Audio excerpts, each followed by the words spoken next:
5 ওয়াক্ত নামাজের পরে তাবলীগের বয়ান নিয়ে কোনো কথা নাই, 3 দিনের 40 দিনের চিল্লা নিয়ে কোনো কথা নাই, আসরের পরে সারি বেঁধে গাছ করে যেটা 1300 বছরও ছিল না এটা নিয়ে কথা নাই, ইজতেমা নিয়ে কথা নাই, ইসলাহি জোর নিয়ে কথা নাই, সালানা জলসা নিয়ে কথা নাই, তাফসীরুল কোরআন নিয়ে কথা নাই, সব কথা ঈদে মিলাদুন নবী নিয়ে।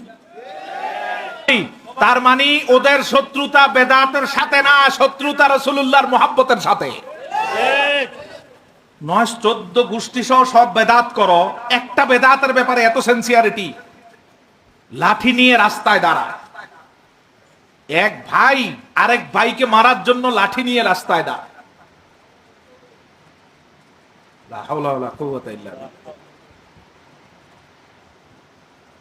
কোন কাফেরকে রাস্তা দিয়ে চলতো রাসূলুল্লাহর জামানায় কোন সাহাবী এমন আচরণ করে নাই, ঠিক না বলে?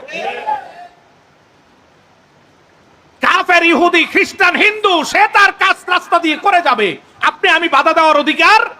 সেখানে রাসূলুল্লাহর নামে স্লোগান দেয়, ওই স্লোগানে পাথর নিক্ষেপ করে, কোন মুসলমানের কাজ হতে পারে না। কি আজীব বিষয়। তোমার পছন্দ নাই লাগতে পারে, আবার তোমার অনেক কাজ আমার পছন্দ লাগে না, ঠিক না?